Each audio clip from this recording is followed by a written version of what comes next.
Are we live? Are we live, man? No, we're not live. We're gonna record this bit where we apologize Oh, for the shitty ass sound. I'm sorry. I'm sorry, ladies and gentlemen. Here we go. Let's talk about movies. Let's talk about movies. Hey, I'm the weird guy. He is the method producer who is finally revealed In the most whatever way possible. Come on, don't beat yourself over it. So we did a live Twitch show, let's say, on a topic of Scream movies and how they influenced horror movie landscape and their legacy.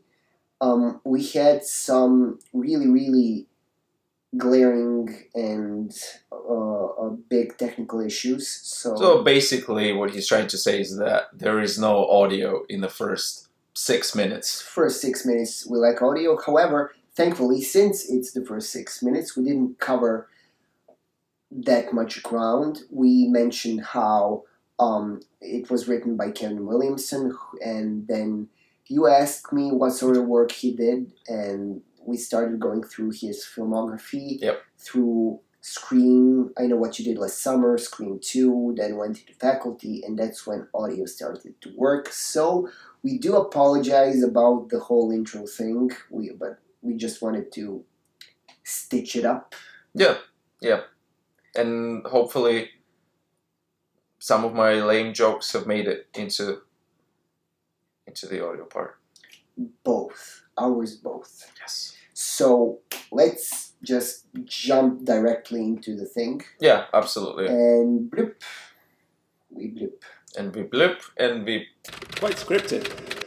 Then he wrote The Faculty. I don't know if you remember The Faculty. It's a weird 1998 horror movie which was directed by Robert Rodriguez, with the guy who did I know Robert is, and you, considering how distinctive the style of Rodriguez is, it's unbelievable that he directed The Faculty, because it looks like, for all intents and purposes, like a Wes Craven 90s movie. I mean, The Faculty is like one of my favorite horror body horror yeah, films. Elijah Wood, Josh Hartnett. I mean, it had some really sexy scenes as well. I remember, that was a good movie. I have it on DVD. Really? Yeah. Amazing. I mean, I actually want to rewatch that one now that I remember. Kevin Williamson wrote that one. Then there was a particular movie he wanted to do for a long time. He actually began developing it before Scream 1, and it was in production hell for a long time. In 1999, he managed to do it, Teaching Mrs. Tingle. Oh, it's like all these movies, they all, I don't think they feature the same characters, the same actors. But there are some crossovers. Yeah, there are. If they don't feature the same actors, they feature actors that resemble each other so much, or at least they're like characters, these like archetypes. Yeah. They're like these, like, there's always like 5 kids, there's always this weird dark evanescence girl, there's always the guy, hey Jessica, why don't we just, there's always there was the black guy who's smoking weed, there's always the prep girl. I'll give you an example. Kevin Williamson likes to write a character that, for some reason, that is named Casey. Yeah, he has a female or male Casey in almost every script he's written, in almost every movie that's filmed according to his script. So what we know so far is he's obsessed with the name Casey. He's obsessed with high school. Yeah. Well, now we are getting into a particularly interesting territory. He is also one of the most successful showrunners ever, I think. He is the creator and showrunner of Dawson's Creek. Oh, God. Kevin Williamson, yeah. Oh, wow. Like the whole thing? Yeah. It's. I think in many ways it's autobiographical, if I remember correctly. A lot of it is autobiographical. It's like it's his. I'm trying to remember the tune, the Dawson's Creek tune. It's his screen, like it's his. That TV show is Bildungsroman of his life, in many ways. And then he is a showrunner and creator of another successful TV show, insanely successful TV show. Marlowe's Place. No, Vampire Diaries. Does he ever get out of high school? No. He's always in high school. He maybe goes to. He did a very unsuccessful and very campy horror comedy in 2005 with Wes Craven. He did a lot of stuff with Wes Craven. Cursed. I don't know if you've seen it, with Christina Ricci. No. And then very, very young. He played Zuckerberg in The Social Network. He played Lex Luthor in Batman v Superman. Jesse Eisenberg. Thank you. He played a younger brother of Christina Ricci, and they lived together. She's an adult. She's the protagonist, and in one of rare few examples, Kevin Williamson wrote a protagonist who is an adult with a job, but still. Jesse Eisenberg played her younger brother who was in high school. There you go. And he had high school friends. I think at this point it's clear that Kevin, just like in Vampire Diaries, he is this super old vampire guy who just likes hanging around high school and nobody thinks it's weird. Yeah. He looks like he's 35, he acts like he's 18, and everyone thinks it's just the most ordinary thing ever. Yeah. And he, the thing about Scream, before we delve into it, this is slowly but surely turning into a conversation about Kevin Williamson, which in a way is appropriate because he is the father of Scream franchise. When he wrote this story, really resonates with me because.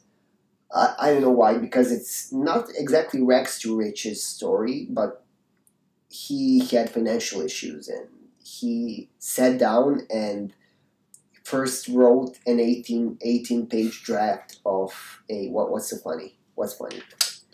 Tell me. I'm just picturing him as the high school kid in the clique, and he's like, "Shit, I need to write a movie script.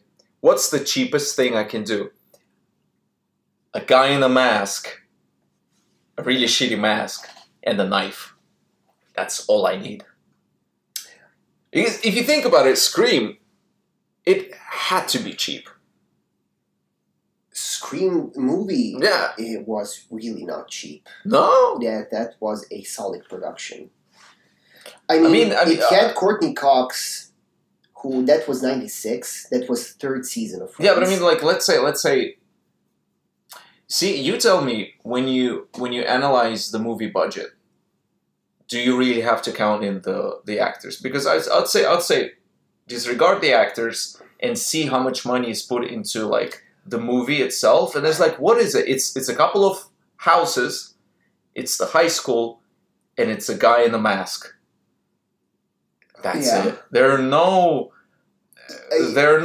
experimental shots. However, there are a few things we have to take into consideration. First, this was a time when filming in digital did not exist yet. So, when you had a serious production and when a movie looks good, I mean seriously looks good, then you have, in 1996, I mean, Scream still looks really, really good. When was the last time you've seen it?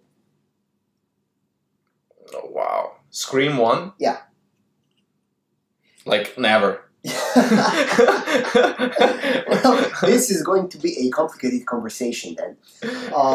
First, it wasn't... I just a slight interruption. Yeah. The funny thing about my history of the Scream universe is that I haven't seen a Scream movie Yeah. until I saw a trailer for the Scary Movie.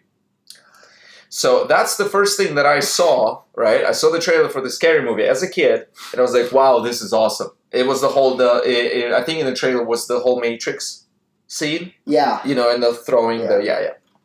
And so when I saw an ad on TV that, you know, a particular program was going to play this Scream film, I thought it was the Scary Movie. Mm-hmm. And I had to talk my grandma into letting me stay up late to watch it, because I was like, it's a comedy, it's going to be super funny.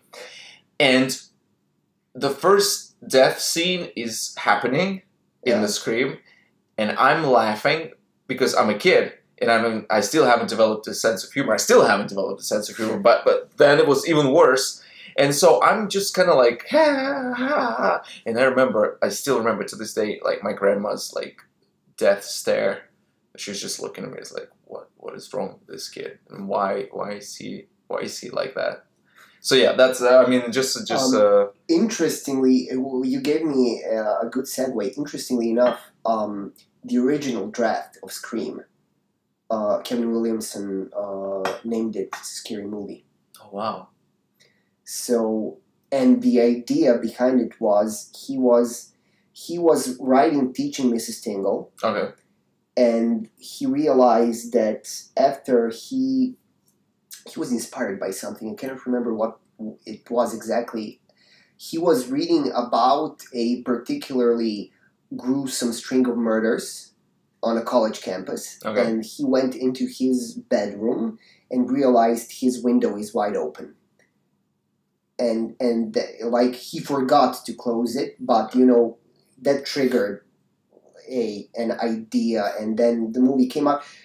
He was living in California. I cannot exactly remember where, and he had financial problems and was struggling and wanted to sell that script. Really wanted to sell that script. He later said that he wrote Scream first, like he finished it first, because that was a movie he wanted to see. Mm. He had fun writing it because he was in love with Halloween, the film from '78, and generally loved slasher genre. He wrote Scream while listening to Halloween soundtrack, and this is what I find amazing about it, and I actually believe it. He wrote it in 3 days, the entire script. Yeah, which is when you read Scream, when you watch or read the screenplay, the way characters' dialogues are arranged and the way they speak about horror movie tropes, like he was the first guy who wrote that postmodern angle into a commercially successful horror film. It's you hear. Yeah, wait. Are you talking about the like intertextuality kind of bit? Yes. Right. Yes. Do they address other horror movies in Scream movies? Oh yes. Oh yeah. Okay. One of the main characters, played by Jamie Kennedy. I cannot. What was the name of the character? It doesn't matter. Like. He is like a version of Kevin Williamson. Right. So that's just like he talks about horror movies all the time. Yeah. And the way movie engages with horror tropes and like destroys them, for that time it was revolutionary. And it's kind of funny because it, as you said, it destroyed the horror movie tropes, and at the same time set the horror movie tropes we would be seeing for the next like 10 years. Yeah, yes. But I would say that we would actively and for 5 years stylistically. Yeah, of course. Yeah. That sensibility from Scream echoed through horror movies and thrillers for 5 years. Oh, Scream, at least. Scream is like, it's such a blend of horror and thriller. Yeah. And the first Scream, I was surprised when I rewatched it how engaging the mystery is. I mean, I know that film by heart. I've seen it at least 50 times when I was a kid. Um, I did, back in my suburban environment, screen movies here were a phenomenon. Like, we had screen movie watching nights. We would gather together, like all friends from class, and we would watch Scream movie, the first one and the second one. Then the third one didn't come out yet. I remember it distinctly. We were really young. We were 8 or 9. That's not a proper age, but we loved. But Scream movies aren't as scary as they are tense, especially the first one. But they have a sense of fun and whimsy about them. They are really Patrick Luzier, who is the editor of Scream movies. He later turned into a horror director, and he still continued to work with Wes Craven on a variety of films. And it's interesting when you see the edit, how Scream movies are edited. They're really snappy, really fast. They have sometimes a brevity and the atmosphere of comedy, which, considering what's happening, is really counterintuitive. Yet the sets are so clean in that teenagey 90s sense. Yeah. Plus Neve Campbell. One of the greatest strengths of Scream movies is the main actress, Neve Campbell. She was not exactly a very well-known actress before or after Scream movies. I think she did a few movies after Scream, and they were the same thing. Yeah, no, she moved. Actually, she moved. Some of that water. Sure. Where's that water? Where's here it is. Here it is. Here's the water. She moved to London and played, as far as I remember, in a TV show about Titanic. Blood and Steel, or something like that was the title. And right now, actually, it's interesting. She is playing in a disaster action thriller with Dwayne "The Rock" Johnson. She's playing his wife, Skyscraper. How many movies does The Rock make a year? What is his life like? He is our generation's Arnold Schwarzenegger. Arnold Schwarzenegger is a lazy fat ass compared to Rock. Our generation's Arnold Schwarzenegger. You have to remember that in the 80s and 90s, Arnold Schwarzenegger made a lot of movies. Yeah, he did, but like you see The Rock, it's like he's in at least 4 films a year. At least. Sure. And quite big roles as well. I'm sorry, but let's just not veer off topic. Now, when you mentioned budget, considering how well the sets look, it still looks amazing. Mm-hmm. It was about $14-15 million, which is not a AAA budget, but it's still a solid budget for a horror film, R-rated horror film. Even today, R-rated horror films get a significantly smaller budget. I mean, an average budget for a Blumhouse-produced horror movie, which is the most prolific production house for horror films, is around $5 to $6 million today. Yeah. And back in 1996, $15 million, it was distributed by Dimension Films, which was the go-to company for horror films. But I mean, at that time as well, how many horror films would come out in the 90s? I mean, like, good ones, not like some B-horror slasher grindhouse. Not a lot of them. Yeah, so I mean, that's what I mean. Scream is also a thing nowadays because it was not only a horror film, it was also a blockbuster. It was a blockbuster. And you don't see that nowadays. Yeah, considering how much it costs, 15 million, it earned, its earnings are astronomical. Yeah. It's more than $150 million. So it's like the budget was about 8 to 10% of what it earned. And, you know, blockbusters are struggling to, you know, break even. Yeah. And when you have movies like Scream and Blair Witch Project, like when the earnings are just so the budget ends up being a fraction of what it earns in the end. That's why today producers at Warner Brothers love James Wan and Lee Vanell, who are the duo that worked on the first 3 Saw movies, and then James Wan worked also with Lee Vanell on Insidious and Conjuring. Oh, right. And Conjuring. The budgets for these movies are ridiculous. I mean, first Saw movie and Insidious were $1 million. Yeah, I can see why Insidious was cheap. I mean, Yeah, seriously, there's nothing in there. yeah, There's it like was it's a house and there's CGI. Not even CGI, a few masks. No, I mean the whole astral thingy. You know, they didn't even need a CGI for that. It was like they just darkened the room, and that was it. So it was a surprise success. The first Scream. I'm Weinstein Brothers produced it. Ooh, Yeah.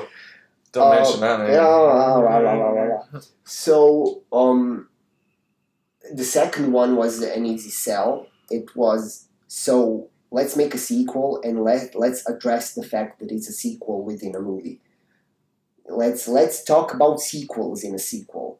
Yeah, yeah. So the third one had a lot. There's not much you can say about the second one.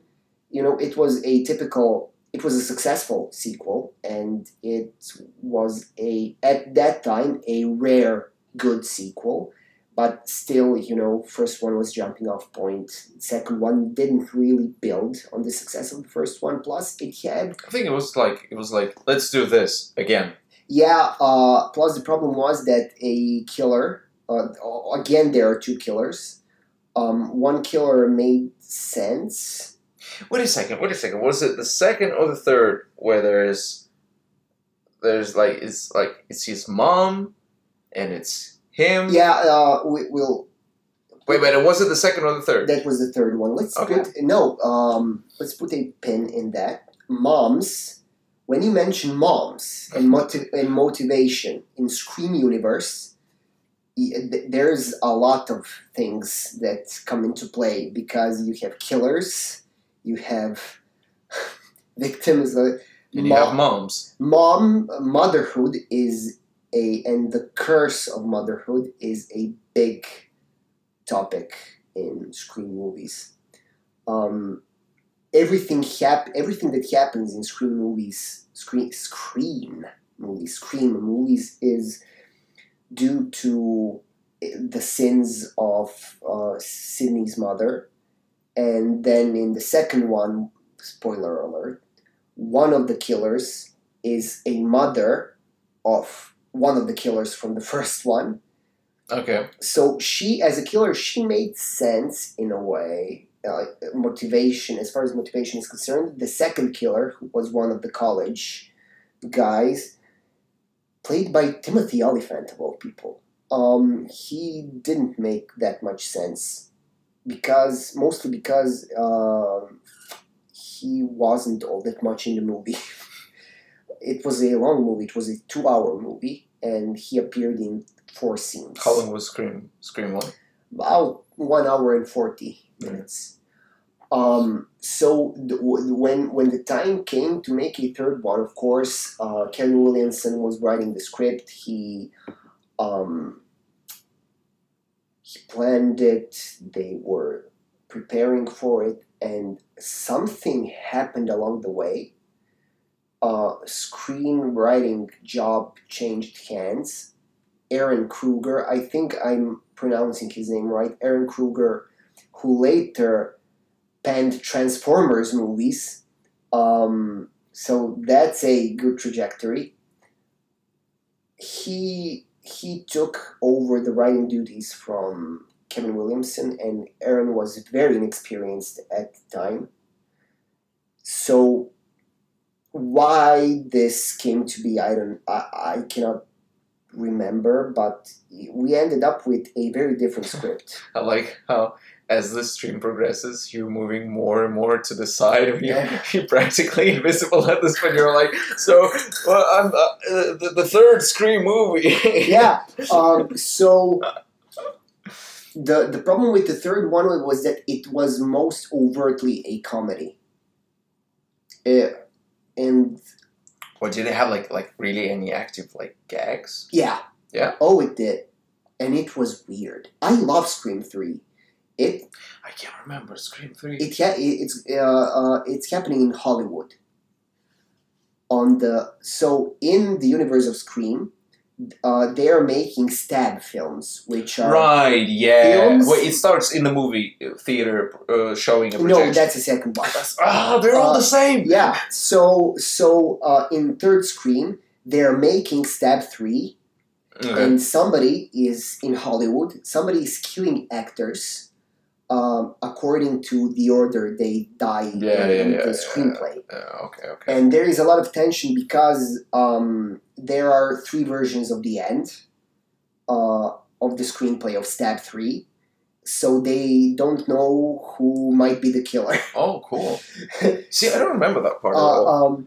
And everybody, every time the main 3 characters return, so we have Neve Campbell as Sydney Prescott, we have Courtney Cox as the reporter, the journalist. Let's just say how much I love Courtney Cox.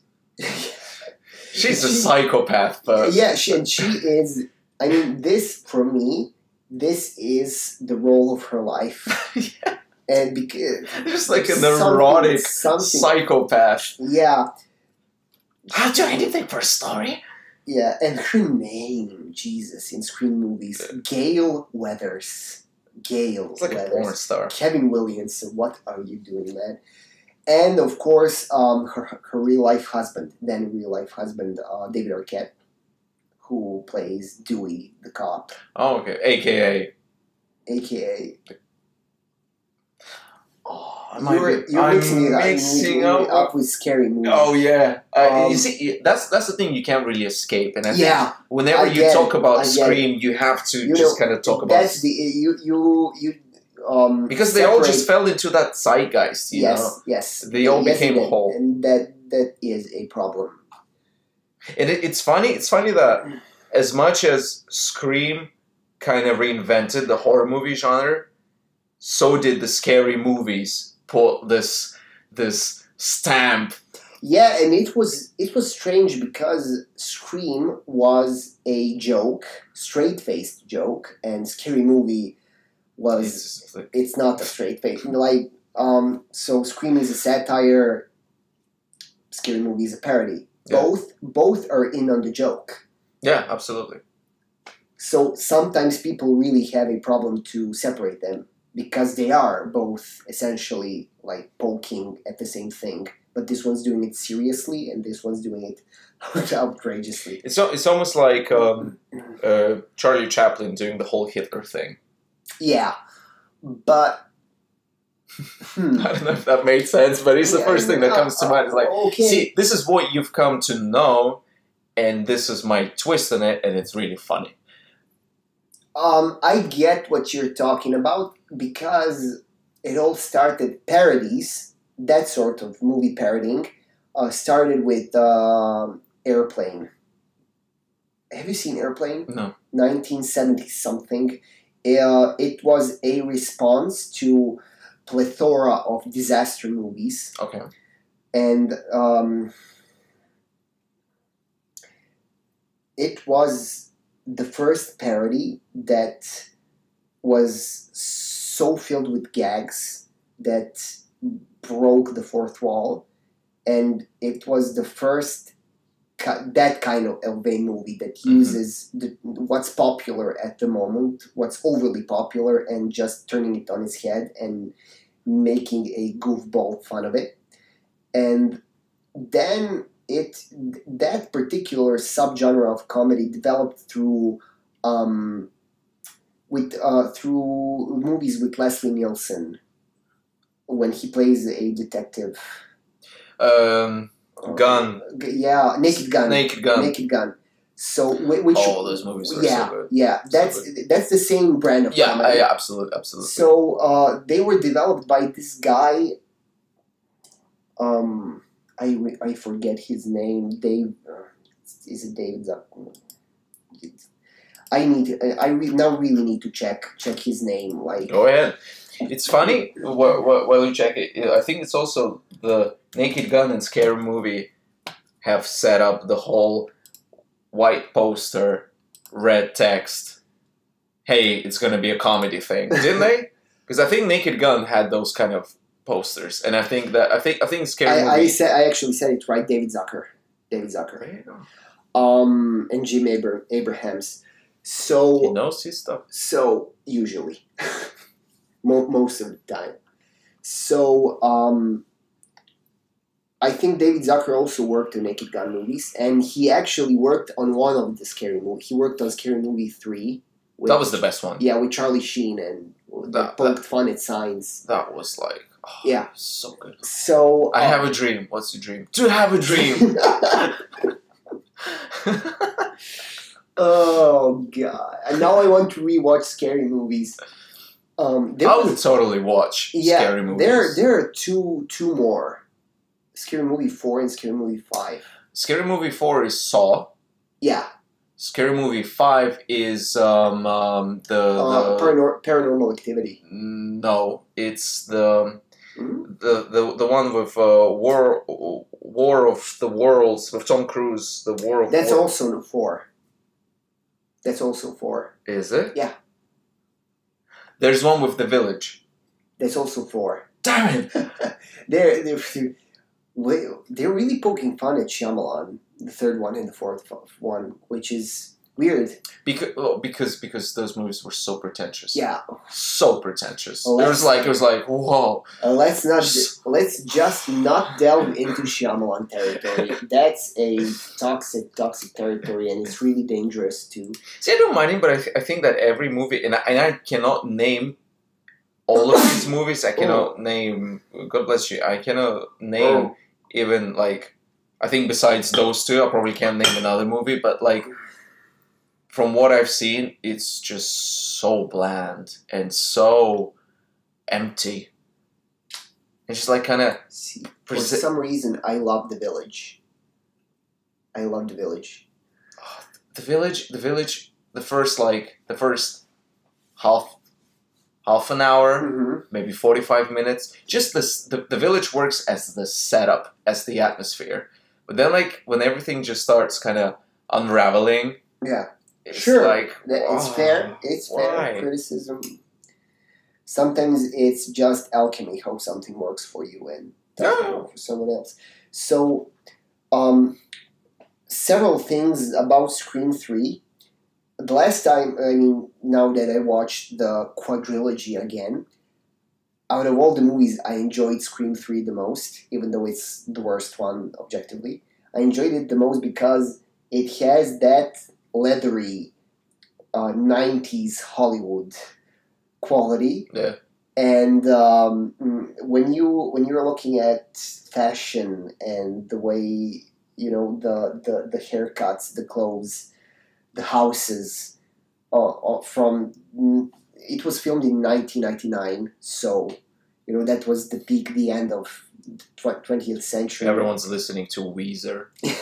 So it was an interesting time capsule for me, and comedy was really weird. One of the main reasons why it has such jarring tonal changes is because Parker Posey plays in it. Do you know who Parker Posey is?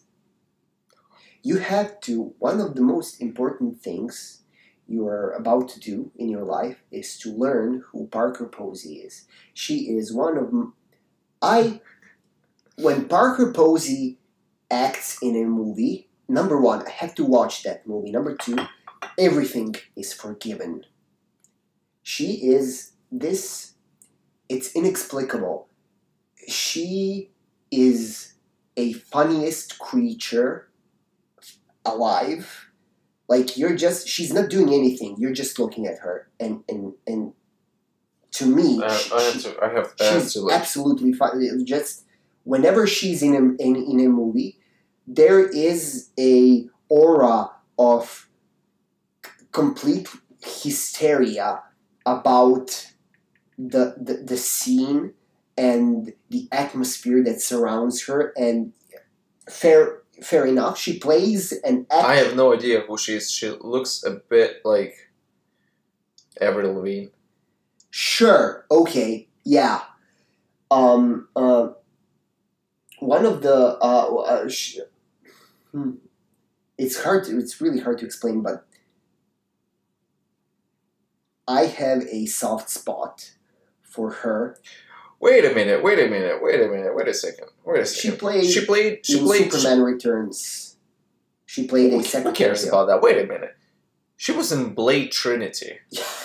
Who cares about Superman? She was in the best superhero movie of all time. She was the evil vampire. Yes. The bitchy vampire. Yes, she and Patton Oswalt.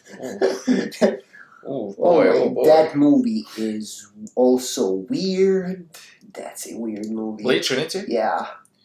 I love Blade Trinity. And she is, whenever you're watching her, she's always Parker Posey, whatever she does. And there is one movie, thanks to, I'm really grateful to my friend Nikola Stepic for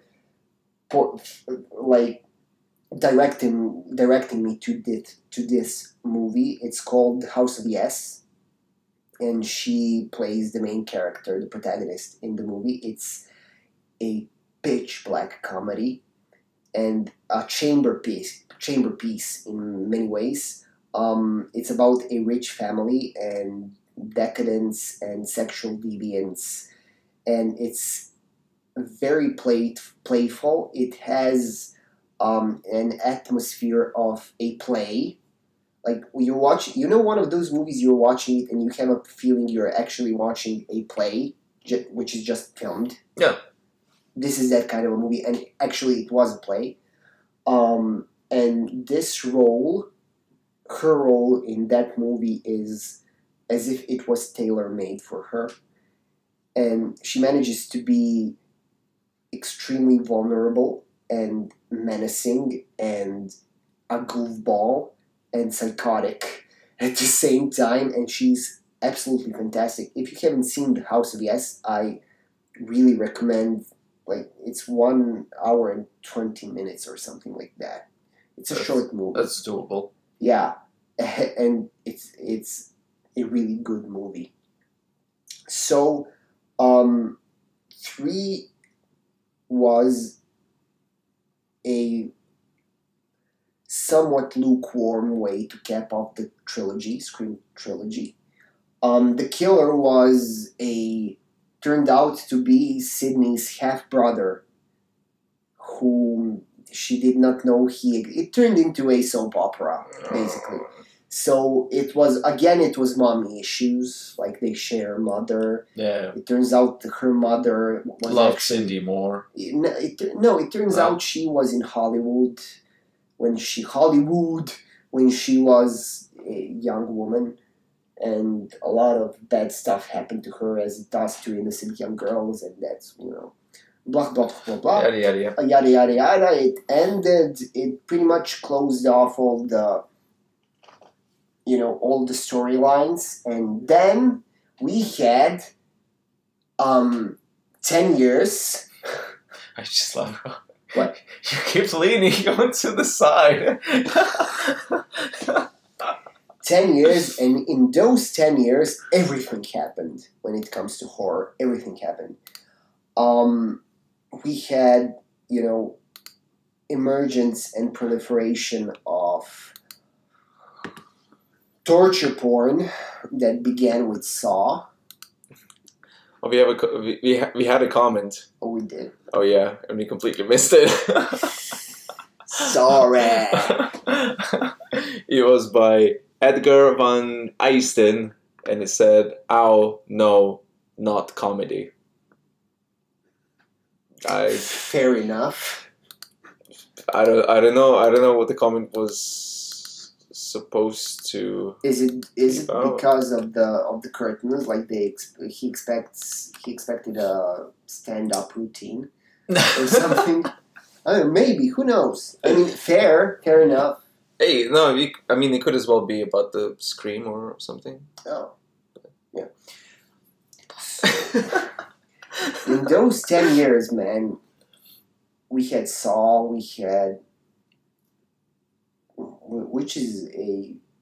that was a breakthrough horror movie in and of itself, and it also started a trend. Yeah. We had some amazing horror movies, some of the best ones. We had Neil Marshall's The Descent in 2005. Oh, a bunch of women in caves. Oh wow, yeah, that was horrific. That was I remember I was 16 when I watched it. By the end of it, I was literally shaking. Yeah.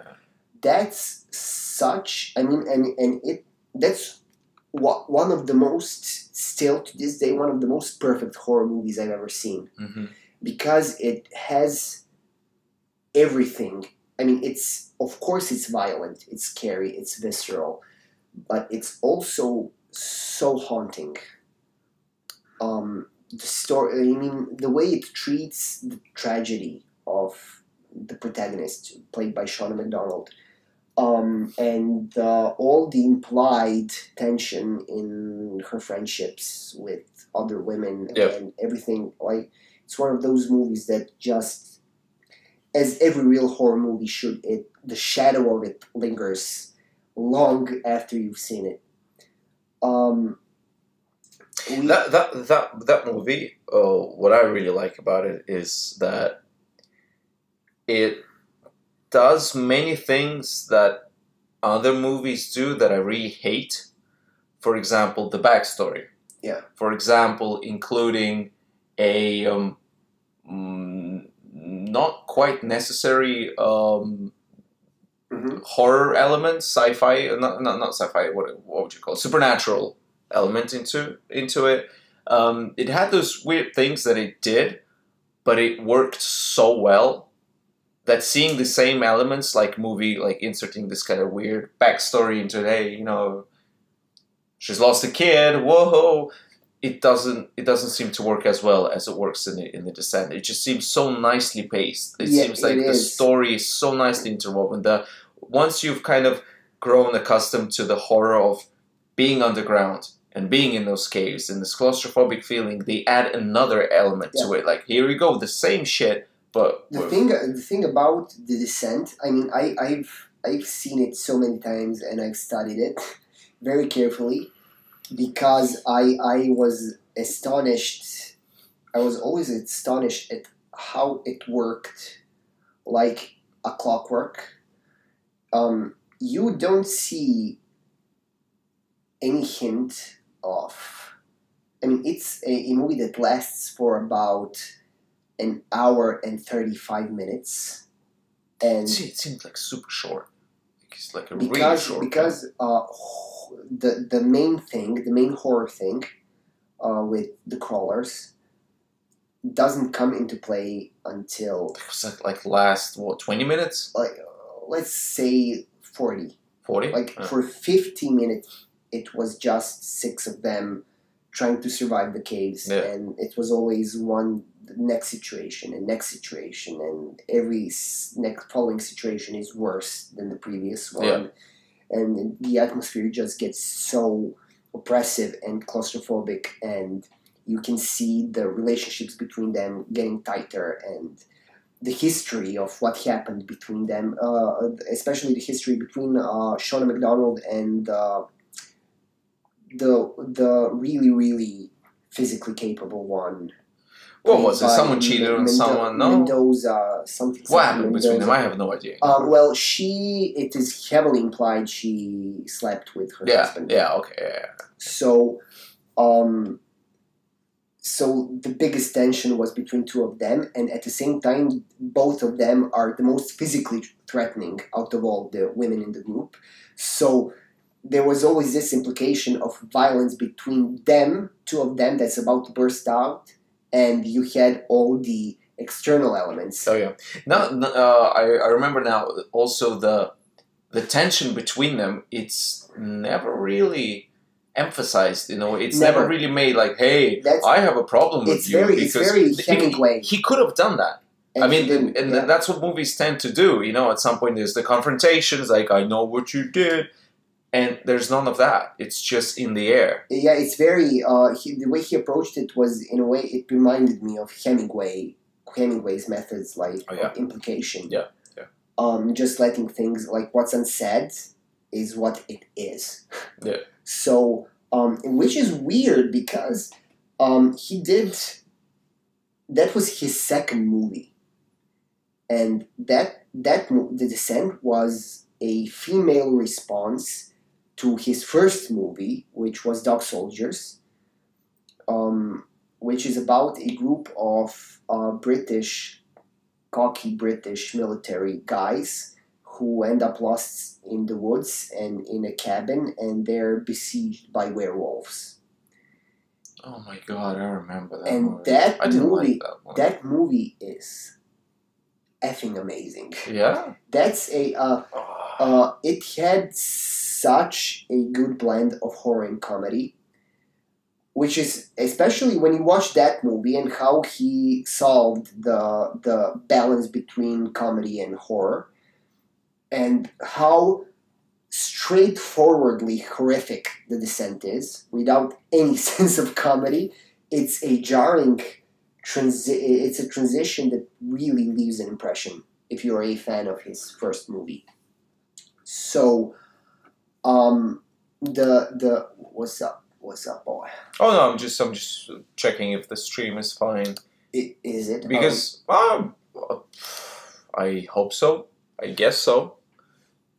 There are moments where our connection drops. So that's something I don't know. So we had, like, 2 years after The Descent, in 2007, we had The Orphanage, Spanish horror film, The Ghost Story. Okay. Which is amazing. Yeah. And here and there were some really, really good benchmark horror films in that time. So when Kevin Williamson sat down to write Scream 4, he really had his work cut out for him if he was to comment on trends. And have you seen Scream 4? No. There's meta and postmodern, and then, meta, Scream 4. Like Scream 1, Scream 2, Scream 3, meta, Scream 4. The first 10 minutes are the most confusing 10 minutes in the history of horror movies. Why? Because by the end of the intro sequence, you are not sure if what's happening is real. Because you have the babushka effect of it's a movie within a movie. Oh, within a movie, yeah. And it just messes with you 2 or 3 times, and by the end of the sequence, you're like, what's happening? Kind of like Hotline Miami 2. Sure. But Scream 4 came out before Hotline Miami 2. Oh, okay. Pow, pow, pow. So, everybody came back for Scream 4. Neve Campbell came back. David Arquette came back. Courtney Cox came back. Patrick Lussier came back as a editor. Marco Beltrami came back as the composer. Like, Wes Craven came back to direct it. Turned out to be the last Wes Craven movie before he died. And that's considering the legacy of Wes Craven, and it's a good send-off movie. I really, really liked Scream 4. It flows really good. It's a callback to the first one. Important thing we have to mention, what also started in mid-2000s. It actually started in 2003 with Texas Chainsaw Massacre with Jessica Biel. A trend of horror remakes. So we had countless horror remakes. You mentioned Hills Have Eyes. Yeah. We better not delve into it because I think every grindhouse horror film from 70s and that's been first remade century, and refreshed in 2000s. and they're mostly bad. Mostly bad. Hills Have Eyes has its moments. I really couldn't take it. It has its moments of visceral violence that's really uncompromising, which is thanks to the director Alexandre Aja. He's a French director who, holy cow, I almost forgot it. In mid-2000s, we had an emergence of a French nihilistic wave of extremely violent and existentially torturous horror movies that came out of France. Some really excruciatingly horrific movies came out of French, like that French wave. Martyrs, which is to this day one of the most horrific movie experiences I've ever had a pleasure or displeasure of going through. That movie can really mess you up. It can mess you up. Seriously. Also Inside, which is about a vicious female killer that's inside the house with a pregnant woman, and she wants to cut the baby out. And it's a very, very violent film, and by the end of it, it's one of those movies that if you are sensitive enough, you will like take the screen and just throw it down and So considering violence and remakes and torture porn, Scream 4 really addresses torture porn aspects of horror cinema, and it doesn't really delve into torture porn territory, which is good. However, in a way, it's a remake of a first Scream movie because you have the old cast. However, it returns to Woodsboro, which is the town from the first movie, and there is a new generation of teenagers who are, the killings are happening to them, and they mimic what happened in a first Scream movie. So, what do you mean by they mimic? Well, they are essentially very similar in when you see the hierarchy of teenagers. Yeah. Like, so they're not purposely reenacting things. It's just like they are. It turns out the killers are purposely reenacting. So it's too meta. Yeah, so Sydney has a niece who is this generation's Sydney. Yeah. And she has a friend played by Hayden Panettiere, who in the first Scream, that role was filled by Rose McGovern. So those sort of things. She Sydney's niece has a creepy boyfriend. Yeah, the only thing that he did he is a suspect, and things repeat themselves, and blah blah blah blah blah. And boring. The way it ends is very, very, very interesting, and it's an interesting comment on the whole. It's 2011, so we already had really developed. YouTube was already a very developed platform, and social networks, and the Ghostface Killer. He stalks over social networks, and the way it implements new technologies and new things is pretty good. It's never ridiculous, and the way it ends, it turns into a good commentary. Actually, Scream 4 turns into a solid commentary about how we are obsessed with celebrity and being famous. It's essentially a movie about that, which in a way reveals to you what's the motivation of the killer. So it's all about, But don't you think? I mean, see, I haven't seen it, so Yeah. no idea. Don't you think that when they do introduce these, hey, social media, Yeah. we know that you know what it is, and you should know that we know what it is. Don't you feel like it's kind of lame? Well, those It's sort like your stepdad sending you a cat meme. those sort of things really depend on how they're packaged.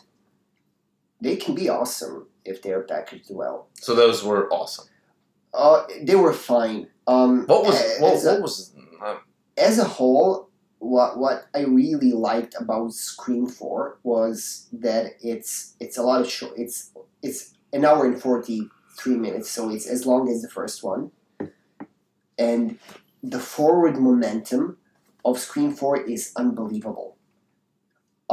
It's one of those really kinetic and fast horror thrillers that breeze. It's like they breeze through. You begin watching it and then it ends. Mm-hmm. You're like, wow, this was it, for 1 second it wasn't boring. Yeah, it's never boring. I've seen it about 3 or 4 times since it came out. It's a very, very, if nothing else, it's a very fun movie, and breathing space is practically non-existent. So it's really a testament to Wes Craven's direction and how he managed to arrange it elegantly. So you never feel as if it's overstuffed, and yet something's happening all the time. There is no downtime in Scream 4. When there are pacing problems in 2 and 3. Oh yeah. And the fourth one doesn't have pacing problems at all.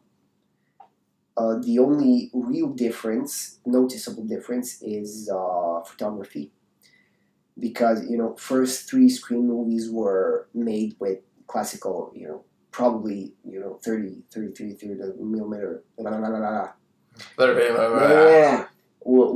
They were filmed on celluloid, and the fourth one was filmed digitally. And it really shows. Because it has the gleam and the watercolor quality of digital image. Plus, the thing that's much better in Scream 4 is that the blade of the knife was CGI. What? Yeah. Why? Throughout the almost entire film, the blade is CGI. Why is it CGI? It was much easier this way to stab and to create naturally occurring viscera, glow shine thingy, or what? And blood and everything. All right. Okay. It was, and it actually. I mean, yeah, it makes sense. Yeah, it's an elegant solution, and it works well. So, I'm really, really, really, really unhappy about the fact that Kevin Williamson had ideas for a new trilogy, like a second trilogy of Scream films. Wes Craven was eager about it. All 3 original actors were really stoked about it too, and I think they'd return for all 3 of them. However, certain production issues happened again. It didn't earn as much as it needed to earn, and Wes Craven died. So we get the series. So yeah. Well, he was still alive while the series was produced, and he was one of the producers. However, what we didn't know was that he was sick, so he hid that almost until the day he died. One thing, and that's a complete complete digression from what we're talking right now, but Sure. I completely forgot to ask you off air. Did you know the guy? What's his name? The guy who plays the Hulk in the new Hulk. Mark Ruffalo? Yeah. Do you know that he has tumor? What? He has like brain tumor. Mark Ruffalo. Yeah. And there's an interview where he talks about that. He's been like having it for like ages apparently. Like, what?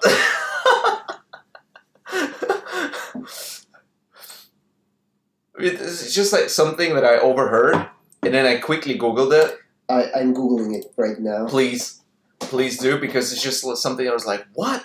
And then I quickly Googled it on my phone, and it came out like, yeah, there's an interview and stuff like that, but I haven't double checked, so it could be fake news. I'm checking. I'm going directly to Wikipedia. Oh, Wikipedia. No, if it's on Wikipedia, then we know it's true. Sure.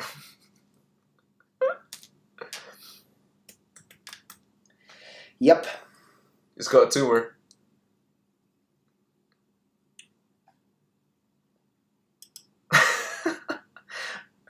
Wait, we need to. I can't really see your face. Wow. He has it for like A really long time. for 17 years. Holy shit. It's benign. Oh, it's benign. Yeah. Well, then he's fine. And he's fine. He had partial facial paralysis for some time, and he became slightly deaf in his left ear. It's so weird, right? That you Thank God, like, I love Mark Ruffalo. Mark Ruffalo is amazing. He's amazing. He is an amazing guy, and I love him as Hulk, and I hope he lives until the merry age of 90. And, thank God it was benign. I mean, Now let's talk about conspiracy theories. What? What's happening right now? You know how Hulk is not really in the Avengers, in Captain America Civil War? Okay. Who knows, man? He could have his paralysis at that time. He had his paralysis when in 2001 Oh. passed. He was in Thor Ragnarok, which came out a year later. And he will be in... Hey, who knows? Hey, so this is a good way to cap off our long and winding tale of Scream quadrilogy and the way it influenced movies to come. I mean, I can't wait for a movie that will be influenced by Scream in a way Scream was influenced by Halloween, and do a redefinition of stalking killer formula. That's something that we actually have to look forward to. Somebody is going to grab that, thing, a woman, a killer, and a knife, and redefine it once more. And I can't wait to see what's going to happen next in that regard. I would say there is a movie, a recent movie, that has done it, and it was very well done. And that movie went under the radar. Which one? That movie is called I Don't Know. It's not called I Don't Know. It's not called I Don't Know. Sure, It's called. It's about a deaf woman in a cabin. A deaf and a mute woman in a cabin. Hush. Hush was, for me, watching Hush was me watching, I felt like I was watching this kind of like alter ego and this kind of modernized version of the scary movie. Why? Because there are scenes that are, although not visually similar, obviously, to Scream, they contain the same pace, the same predator chasing its prey, and the whole aspect of calling Although here it's like it's a call / social media / that, and the movie did some things that were, for me at least, like amazing. The whole, did that really happen? Did that not really happen? Which I did not expect this movie to do. I expected it to be this kind of like kind of stale almost experience. I just watched it on Netflix for no reason. And I'm kind of surprised that it didn't get that much. It's a different branch of horror subgenre. The house siege subgenre of horror films. Like it follows. It follows from a different genetic. What is it called? Is it called house horror? No, it's not house horror. There is a term. Yeah, there is a term. Is it siege movie, but horror version of that? Yeah, well, there's this term. Yeah, there was also another one where a woman she couldn't come out of the house because she had the weird illness, sickness, whatever. There's so many of these. Yes, we are actually looking at a sequel of one of those house siege horror films, Strangers, with Liv Tyler. Oh, right, yeah. So there are several French movies of this kind. So I get what Scream takes elements, of course, from that. I mean, but in a different way, like in Scream, those house siege moments are sequences in a broader narrative. So I am waiting for the next kick. I mean, the real kick, in a way. Scream. The real thing. Yeah, Scream. The way Scream kicked it up. The way Halloween did it before Scream. So, what do you think? In what way could it be materialized? For now, I cannot. It can't be hyper violence. That's been done to death. Yeah. No, definitely not hyperviolence. I mean, neither Halloween nor Scream are hyperviolent films. They're not. They are very zeitgeisty. So it's gonna be that something. It's gonna be a riff on something very familiar and something that was in our faces all the entire time. And it's about Twitch. Who knows? So I cannot even begin to imagine what it could be. I think, just like with Kevin Williamson's inspiration for Scream, he saw that open window. It's on as an idea, it's not that different from Halloween. It's a matter of execution. And the way, and the speed, and the way it addresses how everybody became aware of everything culturally. So Halloween was all about the first generation of kids after the sexual revolution, and Michael Myers. The punishment. Michael Myers not getting any. Well, no. Michael Myers as a punishment for promiscuous behavior. Well, because he didn't get any. Sure. Let's go with that. I will give you that point. Thank you.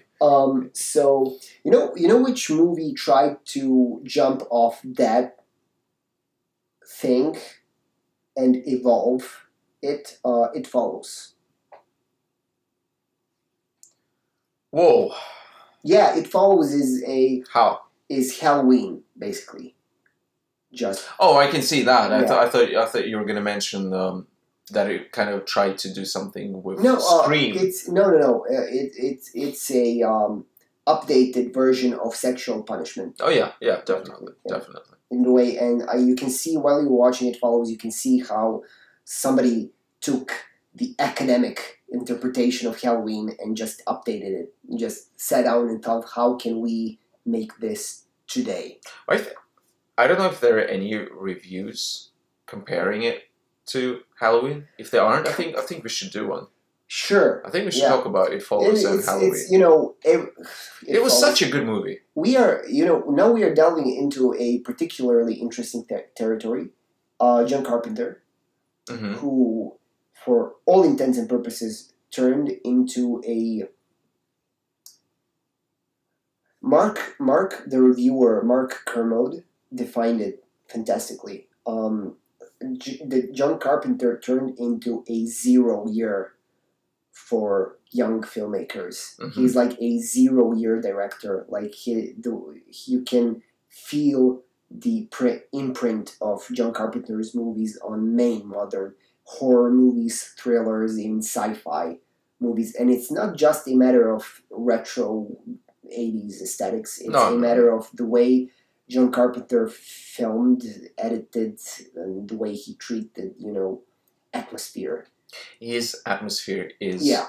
one of the. I mean, his atmospheres are the strongest atmospheres I've ever seen, and so it's only logical that if you're a kid who has grown to be a filmmaker, that you're so heavily influenced by that, because in any genre, because it's the feeling that counts. And the thing about John Carpenter is he is such a strong movie author, because he did everything. He did horror, he did comedy, he did sci-fi, he did sci-fi comedy, sci-fi horror. he did, I think he even did drama. And he did Siege with Attack on Precinct 13. So when it comes to John Carpenter, he was always a really diverse and flexible director, but yet at the same time you could feel it is his movie. Yeah, definitely. So it's understandable why he has become such an influential figure, but it was also surprising. I think it blindsided a lot of people who are looking into the movie industry, like reviewers and Wait, what surprised them? The John Carpenter influence. Oh.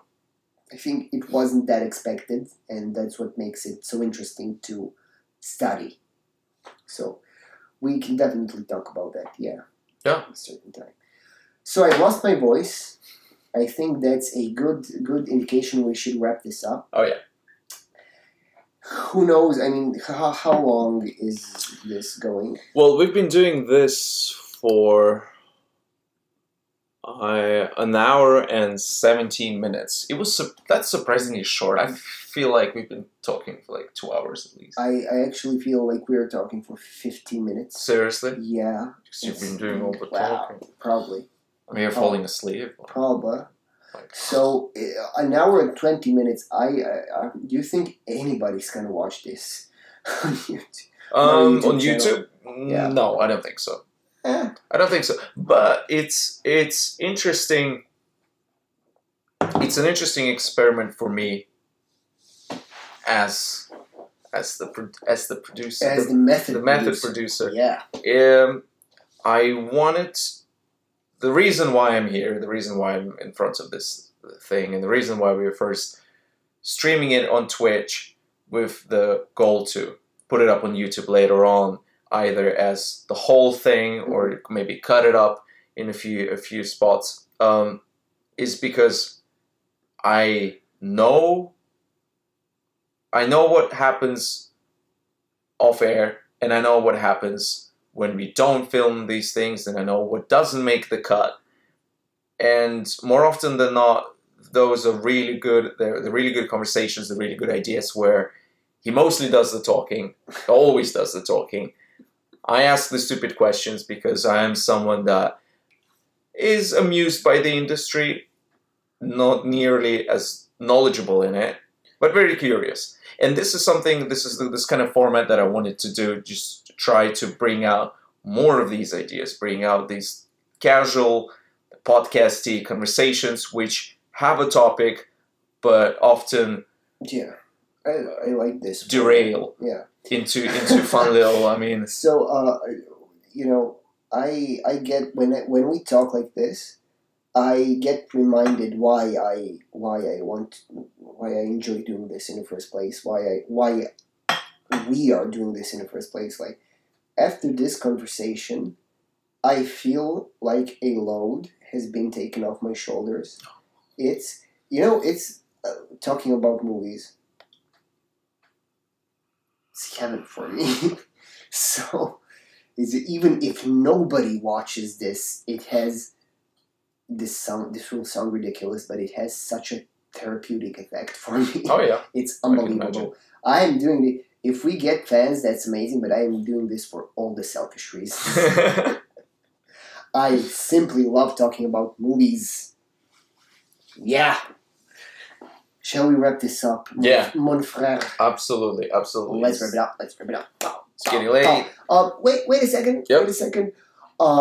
So if by any chance you managed to reach the end, or if you know, Skip through the entire thing to the end, just thank you for even considering watching it. Thank you for watching it. If you know, you know the drill. If you like what you see, like, subscribe. If you see this on Twitch, follow. Follow. just follow. Just give us a follow. Just. And I mean, obviously, we'll find out how this looks and sounds. There could have been many drops and problems. I see there have been quite a few drops. It might have turned into just a mess. Yes. So hey, but you know what? Let's upload it either way. Yeah. Because it happens. Why not? Baby steps. Baby steps. Yeah. Baby steps. Baby steps. We're gonna get better. All right. Cut it before we get into the awkward pause territory. This has been Quite Scripted with our live talks about Scream and Horror Legacy. We'll see you in the next movie talk.